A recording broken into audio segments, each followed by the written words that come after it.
I started teaching at Jesuit in 2005, right out of college. For about 6 months after I was hired by Jesuit, my high school friends constantly called me and texted me to see what it was like. Is it fun? Is it hard? Shit, is it weird? I answered, yes, it's a lot of fun. It's usually pretty hard, and it's definitely weird. Not a bad kind of weird, but there were a lot of pretty interesting early moments. While I was really excited to teach alongside many of the people that taught me, I definitely underwent a series of pretty awkward transitions. I still remember, for example, the first time I saw the Scantron machine. It definitely wasn't the soul-sucking supercomputer I always envisioned. While getting coffee in the morning, hey, Mr. Davis, how's it going? Hey, call me Paul. Good morning, Mrs. Blackburn. You don't have to call me that anymore. Call me Janet. It didn't take me long to catch on from there. Mr. Kelly became Reg. Mr. Blanco became Joe. And Mr. Cruz became Juan.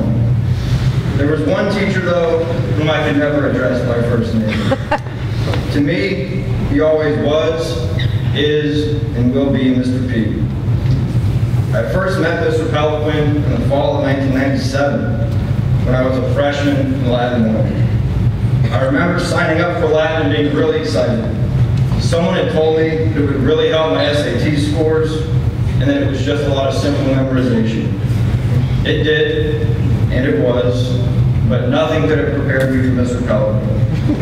The bar was set extremely high from day one, and it remained there until I finished after 4 years with him. There was no excuse for Mr. Peloquin for forgetting homework. Those without theirs would stand at the beginning of every class and receive a check.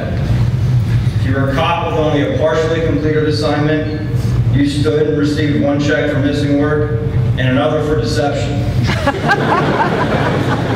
I still don't know what the penalty for getting a check was, but Mr. P's point got across loud and clear. We do our homework here. As a freshman, I didn't get it. I can remember thinking that he was just some old guy who stood at a podium and taught out of the textbook because he couldn't teach any other way. Shame on me for thinking that. In his own way, Mr. P taught us that being a Latin scholar and a Jesuit student didn't just mean doing your job well. It required the modus, seeking more, doing more. Once I understood this standard, everything started to make sense. In hindsight, it's easy to see why a student in my Latin 2 class was once given a negative 15 on a quiz. I understand now why a student was once given 2 simultaneous PHs, one for each of the shoes that was untied. Now it makes sense that he would redo the seating chart after every test to reward high-performing students and make the slackers sit in the back. To Mr. P, failing to seek the modus was worse than failing. Being one of Mr. Peloquin's Latin scholars was truly a badge of honor. By junior year, we bragged about how hard his class was. He never lowered the bar for us, not 1 inch, even though Latin wasn't considered an honors class back then. Rather than make his class easier, he actually changed the grading scale. 85 to 100 became an A, so on and so forth.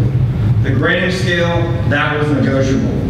His high standards, not so much. I witnessed the same thing from Mr. Peloquin as a colleague.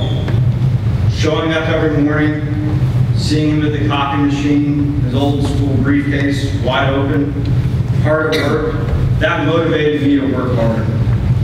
That motivated me to seek the modus as a teacher. He was a true grinder. I never once witnessed Mr. Peloquin wasting time. I never heard him complain, as Mr. Saban said. Not about having to stay late or work extra, not about how much work there was to do. Mr. Peloquin always held himself to the same high standard that he held us to his students.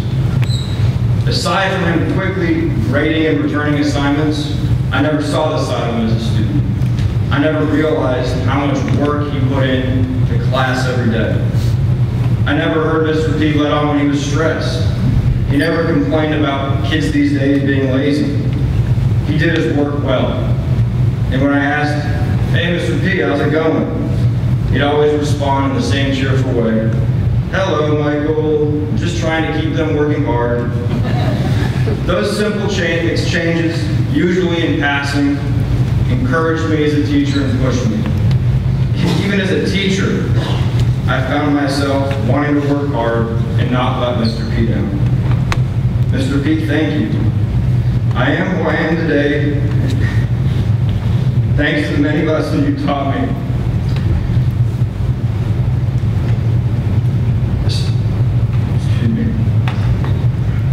I still wear my 4 years as your student as a badge of honor, and I'll forever cherish the years spent as your colleague.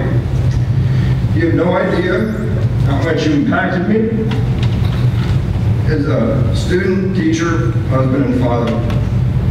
So in conclusion, friends, Romans, countrymen, lend me your ears. I come here today to praise Mr. Peloquin, not to bury him.